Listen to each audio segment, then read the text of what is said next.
Welcome to another fabulous Movie Killers. I'm Blake. Then I guess I'm Tom. Wait, does that mean I'm Batman now? Oh, crap! Yes, we are back. Oh, I'm sorry, I have the wrong script. Here you go. Oh, dang it. Well, next time then. All right, but we are back. We're going to finish up that wonderful episode 6 of Star Wars. Oh, is that what we're doing? Yeah, Return of the Jedi. Return of the Jedi. Got it. Jedi, Revenge of the Jedi, if I'm going to go the original, but yeah. I prefer Revenge of the Jedi, but I guess revenge was too mean a word. Yeah. Now, I know that we've been kind of dogging on episode 4 and 5 how boring and slow it was. Did you feel the same about this one? I liked this one. You did? This is maybe one of my all-time favorites. Really? Yes. You know, because you finally get to see the culmination of 3 movies. What the full end of the story arc. That's redemption for a character that's now a part of almost 7 movies, if I remember Rogue One correctly. Technically, yeah, you are correct.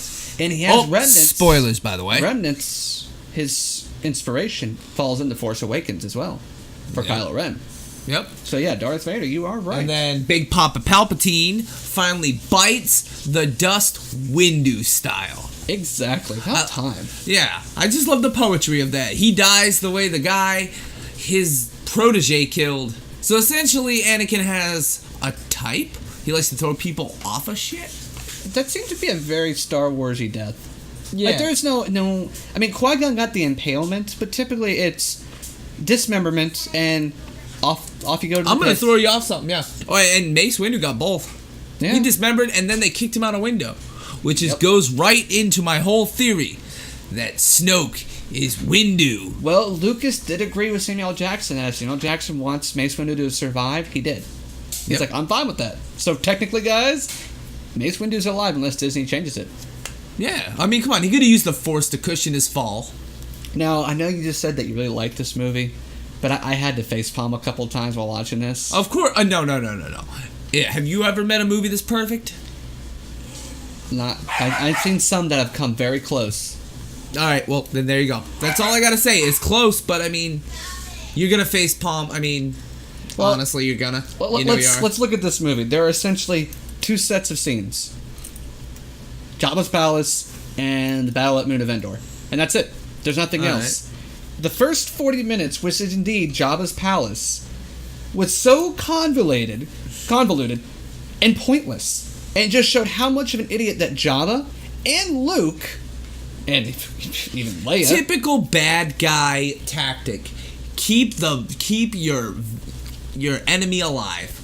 Yes. See, because Jabba would have been just fine if he had just offed fucking Solo. But then again, here's the thing about the Mafia. They don't break your legs. You owe somebody money, they come over and they collect it in another way, or they hurt you just enough to get the point across. Yeah, that's very true, and that's what I'm saying. It's just that, yeah, he did spare. I'm looking away from the mic. I shouldn't do that. He spared him when he could have killed him. Helps him. Twice. 2 times. 2 times. But let's look at how this movie opens up. Now, mind you, this is a 3rd movie, and they still open with the galaxy a long time ago, far, far away. I think by now we know where it's at, guys. But still, that's classic Star Wars. It's in a galaxy far, far away? Yeah. I thought it was in a galaxy really close, but not too far. No, pretty far away. Every movie says it.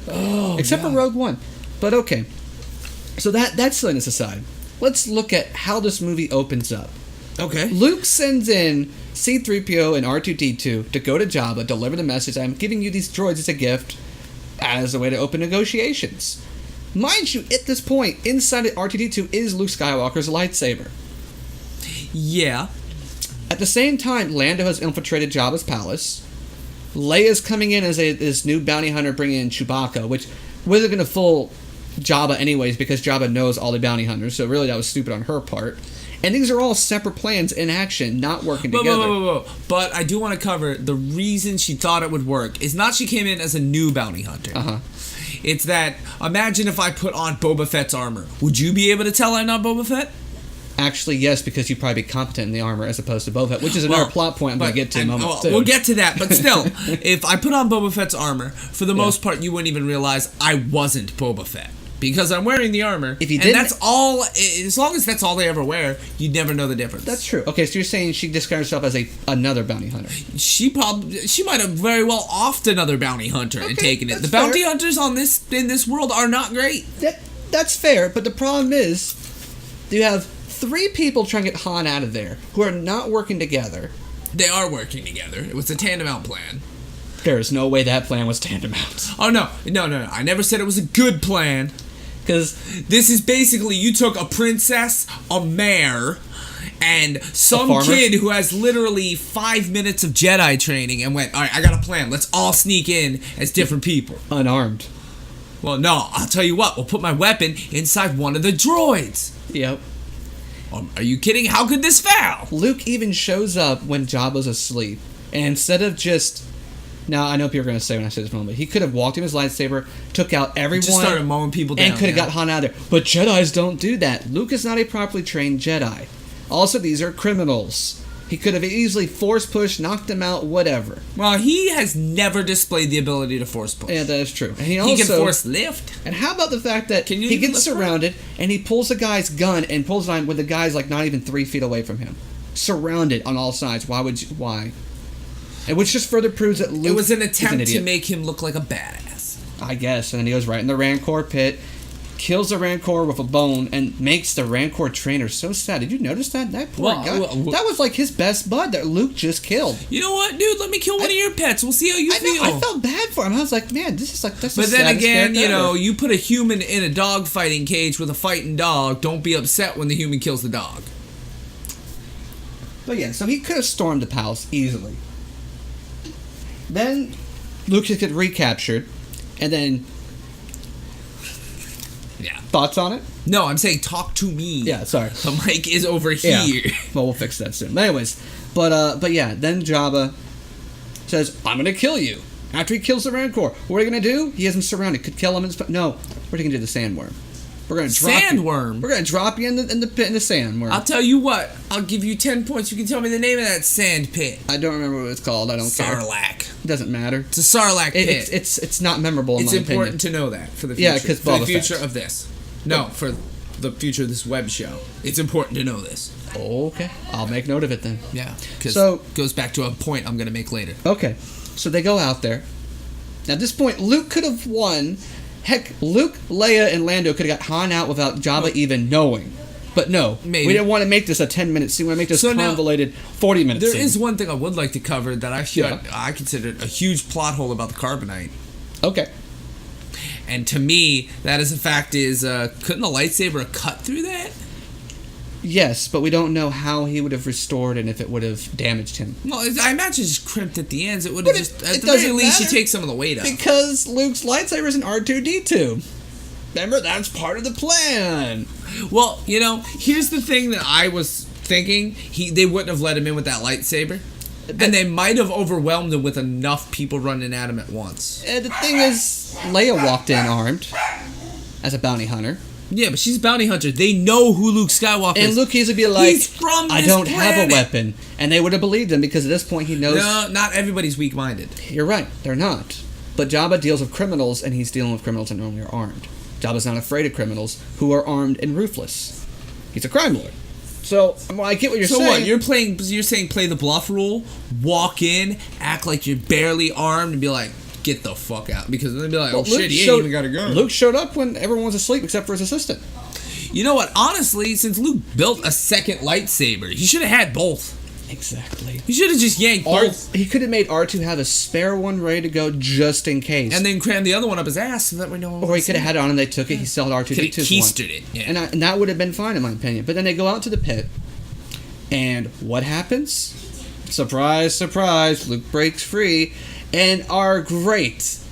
The Boba Fett, whatever you want to call him. The fan favorite. Boba Fett. The fan favorite. Why? I don't know. Because up to this point, all he has done is stood in the background, had the Empire get his bounty for him, and flirt with women while wearing his full armor and helmet. All right. Oh, hold on.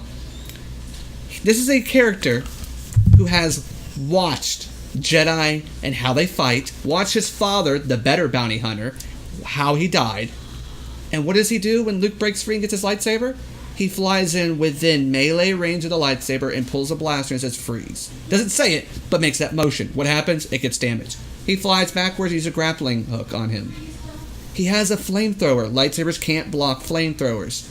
He could have incinerated him. He could have kept distance and shot with his blaster, or used a missile and destroyed the skiff, and they all fell in the pit. Do you know for a fact that lightsabers cannot block flamethrowers? Yes. Then he could have force blocked it. Except that Luke sucks as a Jedi. They Either never- way, Yeah. if Boba Fett should have tried that first. Actually, no, Boba Fett should have kept the distance with his medium blaster, which is why he has it, and Jango Fett didn't. He learned that you don't get close to a Jedi. I have an excuse for this. Okay, it's a shitty one, but it's the best excuse Let's I see can what come you up with got out for of the it. hole of my butt. All right. I'm gonna Monday when you go into work. All right. Don't clock in and wait for your boss to give you something to do. Without clocking in all day, what's gonna happen? I'm going to lose a lot of my time off. Well, I mean, no. Logically, Normal your boss, people. all right, your boss okay. comes to you when you're not on the clock. What are you gonna do? He asks you, "Hey, can you just move that to the other building?" Then I for would me? clock in. All right. Well, maybe that's not how Boba Fett works, but the way I see it, he wasn't getting paid to do this, so he literally gave the most half-assed job he possibly could. And you see, normally I can go with that, except that clearly he was being paid to play No, bodyguard no, because he flew in immediately to step in. All right. He flew in because he's like, "Oh shit, my paycheck." Maybe. And then once Han was pretty much guarded, he's like, "Fuck it, I'm not getting Han out of here. I might as well try to jetpack away." No, Jabba, that was his paycheck, was to bring Han. So he already got paid for the Han job. Did he though? He was hanging around still, but he had just gotten paid. Why else would a bounty hunter hang around? But either way, pay me. he immediately, when trouble started with the Jedi, he flew in to fight. This is the character who was trained by his father, clone father. To what age? 10? Either way, he was trained personally by Jango Fett to an extent. He watched the follies of his father's tactics and switched his primary weapon from 2 hand blasters with shorter range to a rifle to keep distance, because knowing that a Jedi, once you get close, you're screwed. But Yeah, instead because his yeah. dad got beheaded. But instead of using his blaster, his flamethrower, his rocket launcher to keep a distance, a safe distance, he flew in within cutting range. Something that this character, out of all characters, should never have done. Either way, I know that's not really a plot point because he dies anyways. Well, he comes back in the movie, supposedly. So hopefully everyone's Not hoping. in the movies. Well, supposedly he's supposed to climb out of the pit, and that's going to be the movie's about. It's him coming back. It better be. And I'm fine with that. Because that's the only movie I'll accept. If they want to bring him back, that's cool. I want a Boba Fett redemption story. But this whole first 40 minutes was pointless. It could have been done in 10 minutes, get Han out you of know there. what? What? Honestly, to me, the real point of that was, is to show off Luke's new skills. All right, can he jump in the air, do a backflip, catch a lightsaber? You bet your ass he can. Can he take on multiple combatants on an uneasy ground whilst trying to protect a blind compatriot? You bet your ass he can. Okay. Can he take on a Sarlacc or a giant, what was it, Gorgon or whatever? The Rancor? Rancor. Can he take on a damn Rancor without the lightsaber and win? You better believe it, because this is the trained Luke. But here's the problem. None of those skills applied in his final fight. No, because he wasn't fighting any of that stuff. He So wasn't doing any of that. That was merely... It just further That shows... was merely a tour of the schools. Pointless. If you want, they showed that he was a better trained Jedi when he walked in and was just hand-waving everything away and walked straight No, in. they didn't. They wanted to show that even though he was trained, he had not reached Obi-Wan/Yoda levels. That he was more akin to Anakin in the second movie than Anakin in the third movie. Okay. You know, basically we're showing a slight progression. Yeah. It's like, oh, wow, okay, yeah, he's been practicing. Now, of course... See, because Obi-Wan would have done that. He would have walked in and go, oh, yeah, you're all going to die. Yep. Why? Because we're having a negotiation now. Zing. Yeah. Obi-Wan was better trained and would have handled that a whole lot better and more logical and methodical. But the point still being is that the first 40 minutes was pointless. It could have been 10 minutes. You could have done that 10 minutes and done something far better in the movie. Now, is that a plot killer? Unfortunately, now that I think about it, no, it's not. But it was still a waste of time. Shitty heroing is not a plot killer. It was a filler. You know what is a plot killer? Not thoroughly searching the droids before they come on the ship. Agreed. You figure if you're checking for weapons, droids might be carrying something, especially a droid like R2-D2, who's known to have him armed up. Yeah, because this is not. I don't think this is something that Luke just pulled out of his ass. Hey, I'm gonna upgrade R2 to shoot a freaking lightsaber. He knows that there's a potential for a projectile. Yep. Or at least check it for bombs. Yep. And then they would have said, hey, there's a lightsaber. And also, Luke was lucky they didn't dismantle those droids and refurbish them. Or melt them down in carbonite. That's what I mean. Or any of the other million things they could have done. That entire sequence just showed the stupidity of the characters, both bad and good, whatever. Yeah. And you know what? But there still is a major plot hole I didn't notice. We'll get to that in a moment. All right. Well, I got a minor plot hole I'd like to bring up that always annoyed the hell out of me. Yeah. Why, on all of Earth, would a planet that already has video screens and cameras available, would Jabba go in person to the Sarlacc pit? Copy. Pull it up on screen. I want to watch this. Boss never gets his hands dirty like that, and I don't think Boba doesn't even. God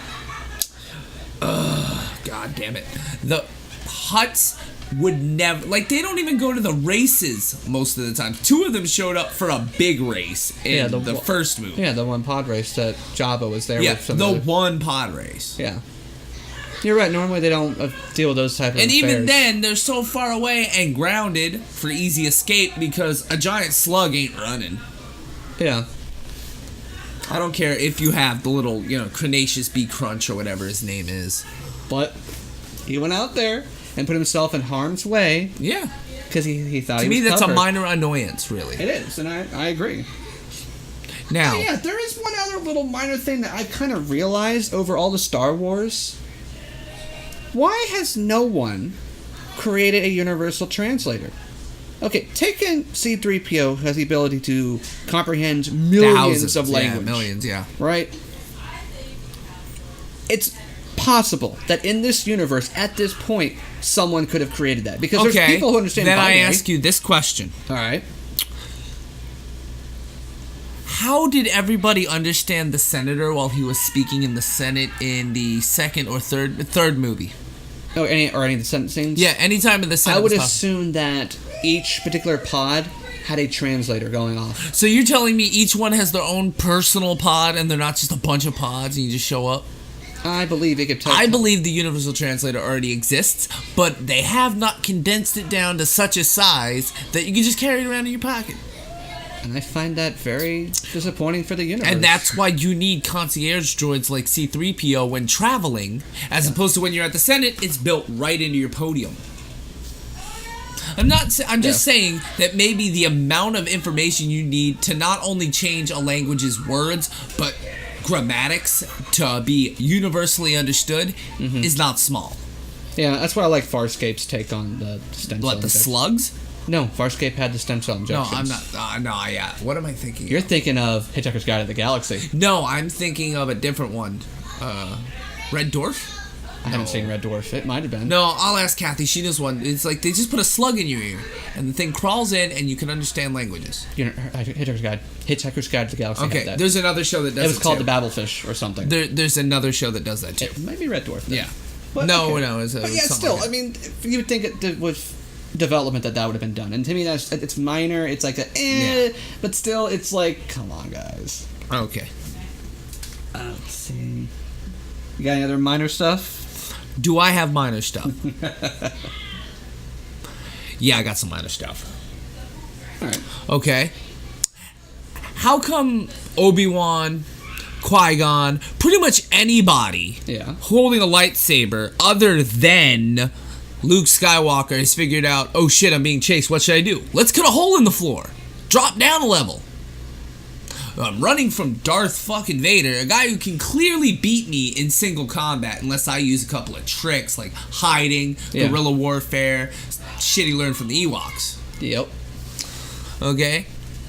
And then, second, when you're taking let's finish that one. Pure lightsaber usage. Yeah.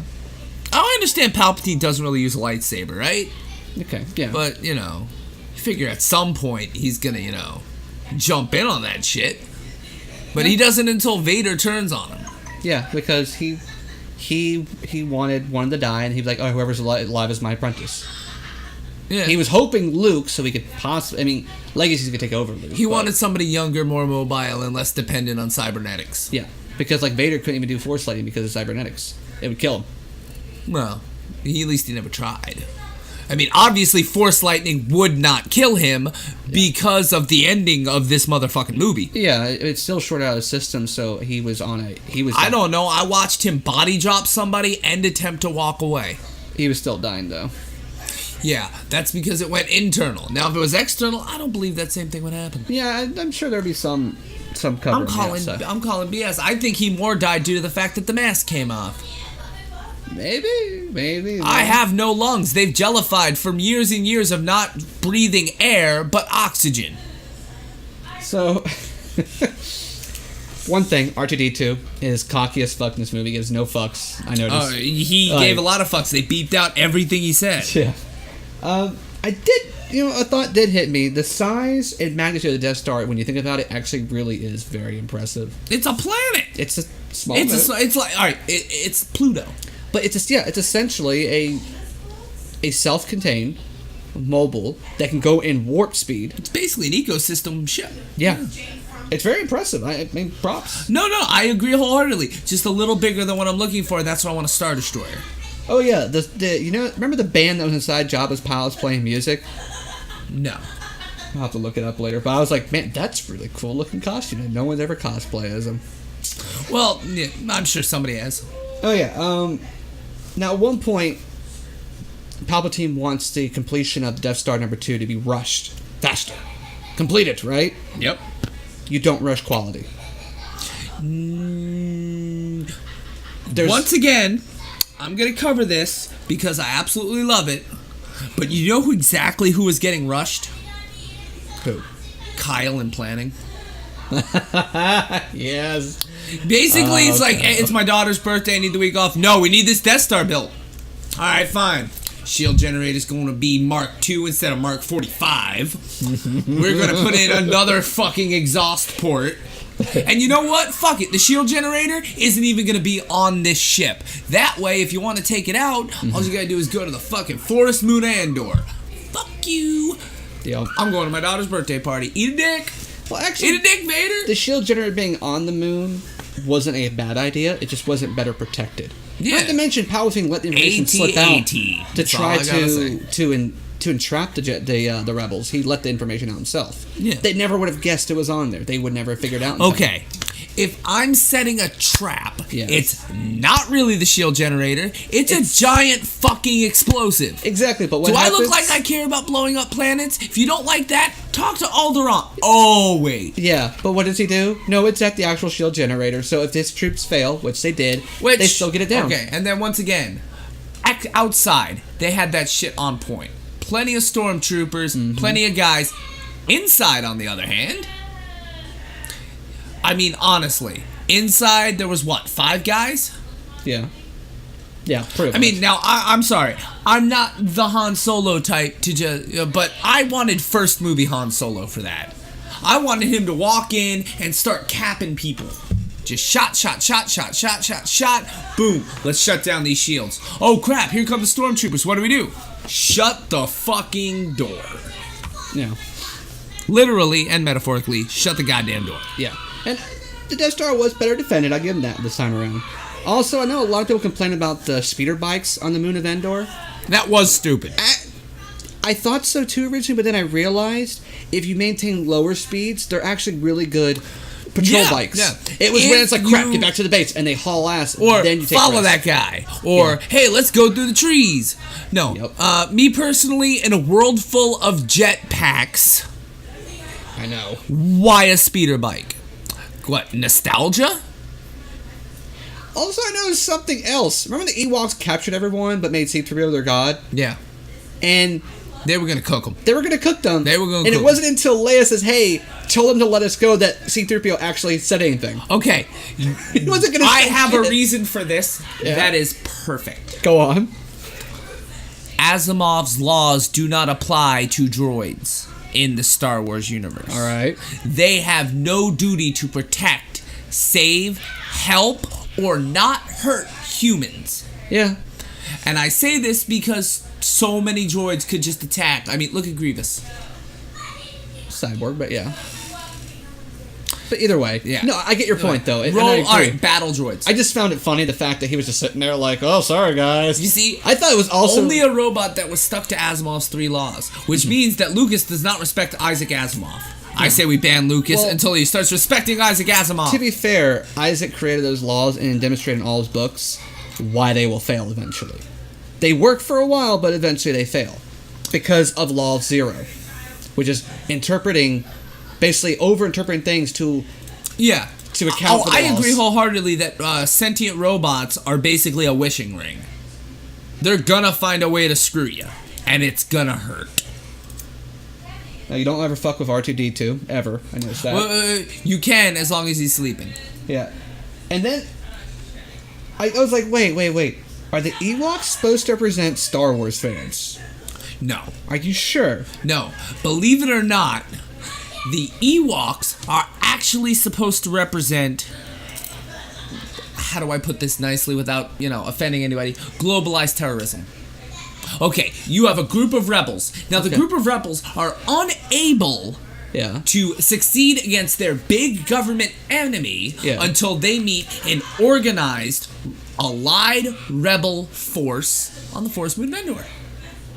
At which point, they show them that even though they have a lack of technology, they can still defeat their more advanced, more trained enemies. Now, to me, that sounds like, okay, I dislike my government. Maybe I want to join a group like that, say ISIS. ISIS going after America. There are now attacks. The attacks are being shown. Effective. True.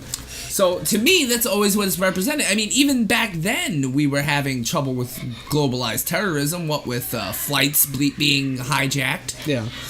Explosives. It's still a thing. Terrorists have been around forever. Yeah, I mean, always. It just depends But to on me, what that is side. a perfect interpretation of terrorism. I still kind of like the idea of Ewoks representing How the Star did Wars this get fans. intellectual all of a sudden? I don't know. On a side note, Jabba's palace, if they had let Jim Henson go to town on decorating and doing that inside, it would have been amazing. As long as they snuck Kermit in there, I'd have no problem. Well, Jim Henson does great background work. Oh, well, God. his company did. I wish I could do just a Kermit the Frog Okay, so voice. while I was done bitching about the first 40 minutes, Jabba's palace. Let's go to the last 40 minutes of the Death Star. The major plot hole. What really kills this movie? Luke's black suit. It's black suit? It's not very slimming. I mean, the only other thing I had was the damn shield generators again. It's always the damn shield generators. Because the Death Star was completely dependent on In this shield fact, generator. I think I've destroyed this entire movie series using nothing but a shield generator. Except Rogue One. But... Oh, wait, no, even Rogue One. Everything took But place... to be fair, the shield generator was only an issue at the end of this movie, so it doesn't kill the whole movie. So what actually kills this plot and just shuts this movie down? Or does this movie actually skimp by with being written well enough that there really is no major plot hole? That it takes a 15-minute fight to realize, fuck it, I'm not going to kill my son. Vader knew he was his son in the first movie. Yeah, episode 4. Yeah. And then he gets into a fight with his kid, and finally he decides to turn on Palpatine. It should have been, and in all actuality, I'm basing this off of the end of the third movie, the prequels, that he thought his children were dead. Yep. Once he realizes his son, and ergo his daughter, are alive, he should have cut tail, ran, or B, fucked up Palpatine. I agree. Not even close to, the end of the third movie. That should have been the... Wait. Luke Skywalker? You're my... Wait here. Come back. He looks a little fried. He's coming back with a head with a hood on it. Go. Chucks it over the edge and go, come on. We're going to go get ice cream. I can't have it, but you can describe it to me. Yeah. Remember, I like the chocolate. A little on the dark side. Yeah. But no, that's exactly to me. Is I even in Star Wars, I don't see a parent being that kind of a dick. Yeah. I mean, I agree that does kind of kill this trilogy. But it doesn't kill this movie. Unless Vader was the reason the Empire kept failing. Inside job theory and Vader being behind it. Well, no, from the fourth and fifth movie. Yeah. All right, like when they attacked Hoth. Okay. That was a huge failure. Yep. Huge blunder, everything. They got away. Who would have been in charge in sending the troops, the machinery, the ships? Would have been Vader was probably Palpatine, but Vader would have said, no, let's do it this way. Why? Who has more experience? You stick to talking, I'll stick to fighting. True. And then he said, no, we're going to get the walkers out there. And then, knowing full well, have you ever tried to walk through the snow? It sucks. Let's not take the speeder bikes that'll just float over the top of the snow. In the fully open terrain. Yep. Let's take the slowest fucking ship we got. Actually, that's a pretty good theory on all that. That makes a lot of sense. Yeah. He's like, no, I ain't gonna let these motherfuckers kill both my kids. He already blew up my daughter's planet, but I don't get two shit chewing on it. While that covers this part of the saga, this movie in particular, is there anything that happens that kills the majority of the movie? Remember, our what we look for is at least 60% of the plot being changed. Okay, I can do this. Because honestly, I just realized we so far don't have one that actually kills the movie. Alright. While I want to leave you with, what was the pit called? I don't remember. Sarlacc pit. Yeah. Alright. Now I wanted you to remember this for one important reason. Okay. The Barrowlac pit. So you want the Sarlacc to be John Barrowman? John Barrowman. Voice and CGI face. I reiterate, CGI face. Gotta be clear here. So the face of Bo comes because I know where he's gonna go with it, but no face. Oh God. Okay, yeah, I can go with that. I just hope that's not what his husband calls it. Anyway, so major plot killer. Major plot killer. I'm starting to think this movie doesn't actually have one. What purpose did Luke have for saving everyone inside Jabba's palace? That movie could have just started out with, well, let me handle the important stuff first. Go to the Death Star, take out Vader, get the street cred for taking out Vader, come into Jabba's palace, have them go, well, fuck me, I ain't fucking with the guy who killed Vader and Palpatine. I mean, I know what people are gonna say. Well, he had to get to the ship. He did that without Han. Yeah. Hey, he had to defeat Vader. Did that without Han. Took apart the Death Star from the inside. No Han needed. Yep. No Han, no Leia, no Lando, none of those needed. He could have literally flown that X-Wing right up, force-sensed into everybody who was force-sensitive in that building. They would have opened that door like he was invited. Because Emperor wanted him to fight, Vader's his father, and he knows they're not going to run away from the straight confrontation. Yep. So he would have gone in, and then, okay, you want to destroy the Death Star, right? I remind you of a funny little comic about Obi-Wan from back in the day. All he's got to do is Vader's thrown Palpatine over. Okay, we need to destroy the Death Star. What do? Turn on my lightsaber, hold it upside down, release. So you're saying that the Jabba Palace heist actually is the major plot hole completely unrequired. Because honestly, think about just from a logical standpoint, right? All right. How do you become the leader of the Empire? You killed You voted? Okay, so that means Luke could have just became the Emperor, overturned all the bad things, showed up to Jabba's palace without 10,000 stormtroopers and said, bitch, where's my Han? You're right. You got to the count of 5. You're right. And then at the count of 3, it opens up on that would change everything. Think about it. He grew up under Hutt rule. Yes, he did. There's no way he has any love, respect, or caring, and no way he'd go in like that. Yeah. And he knows he can take... he already got told by Yoda, you can't do it. Kind of pump him up. Yep. The first thing he should have done is went and fought Vader. He needed no one else. He needed no assistance with that. At that point, yeah, it came to a straight lightsaber fight. Yep. And then a little talking. Yep. Come on, Dad. You're my dad. I love you, Dad. Daddy. Don't you bastard. Anyway. So to me, that is the big thing, is that confrontation could have been completely avoided by simply reorganizing his schedule for that week. You know what? I can't argue with that. I think you're absolutely correct.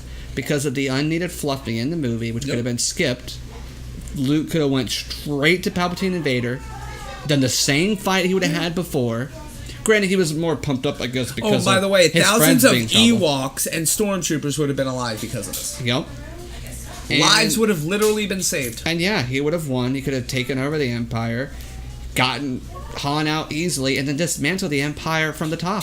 No, you don't even have to dismantle. Just stop using it for nefarious purposes. Yeah. Hey, what are we going to do now? Well, first we're going to rebuild Alderaan. We can't build a planet. Bitch, where are we standing? Yep. Yeah, so, yeah, I agree. That is it. That is what's wrong with this movie. Exactly. Otherwise, everything else is... Okay, so, aside from that, you did say you actually enjoyed this one out of the three most. Because I love the fight at the end. Okay. I hate to say it's the most unrealistic fight in movie history, to be perfectly honest. But you have to admit, one of maybe the top 3 lightsaber battles of the entire Star Wars universe. You got Vader versus Skywalker, straight up, and Luke is the only person I've seen using logical tactic. I'm going to avoid. I'm going to stay away. I'm not going to get up close and try to match him toe-to-toe, because he's way more experienced than me. And I'll just die. Also, with Vader's cyber enhancements, physically he is actually stronger. Not and even with the cyber enhancements, but he didn't make the same mistake his own father did when he went up against Dooku.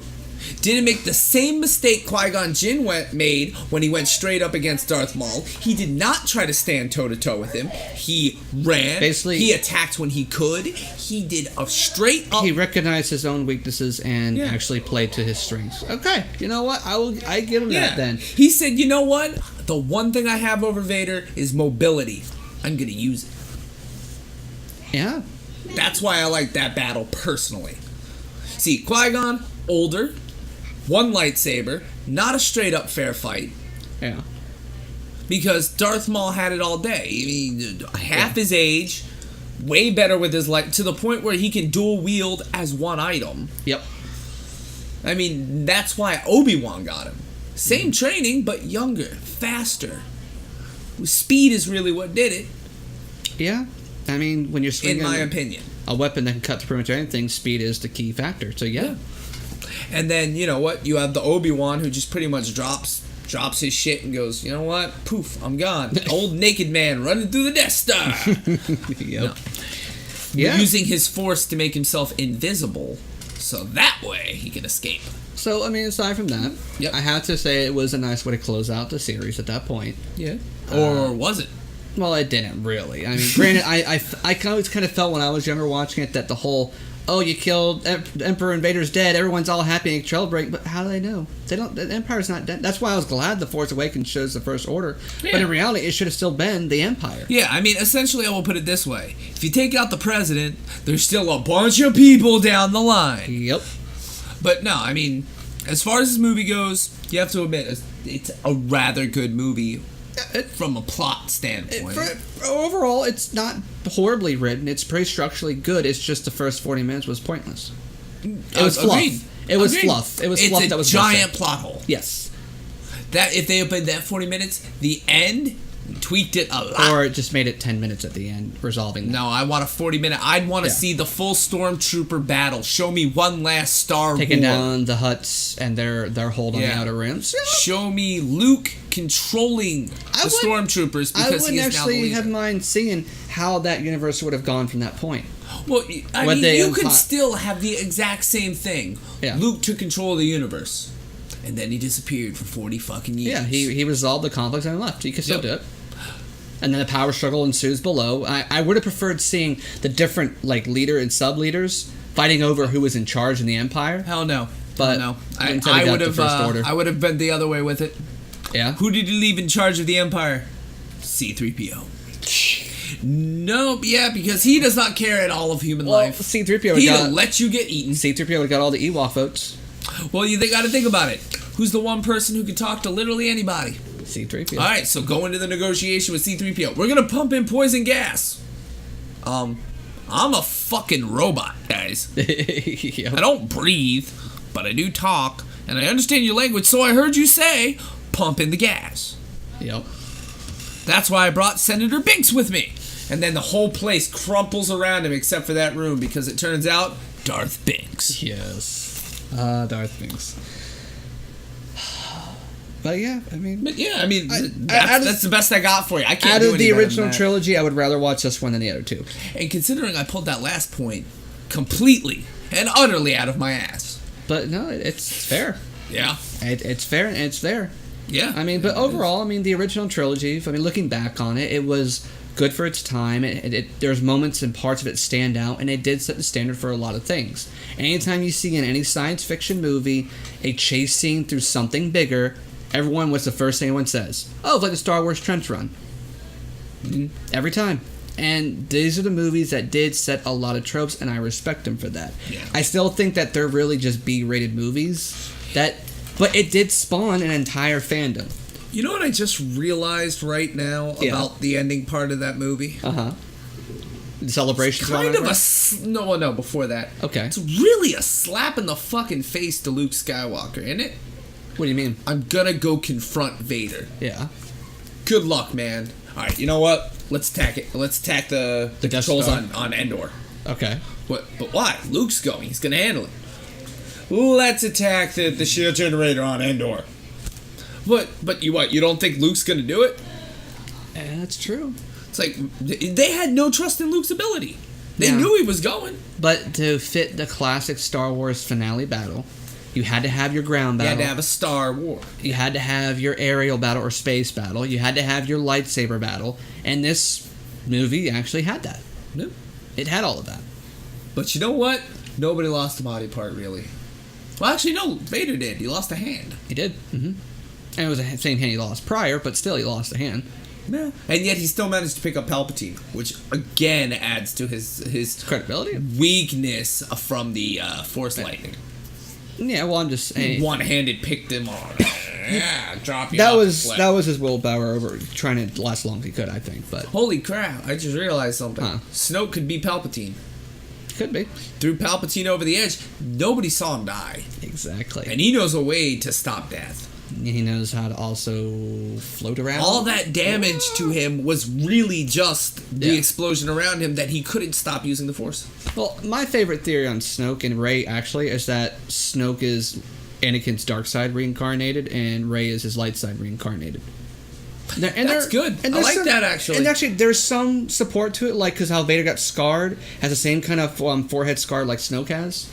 So there is some. I mean that is poetic. There is I'll give you that. There's something to it. It's probably not going to be, but I mean the actress did state that we're going to find out more about Rey's origins in the next movie coming up. Well, I mean, it would explain her obsession with pilots and all that going on, or knowledge thereof on a planet that would have very little knowledge about it. To tinker and fix and repair really well. You're General Solo.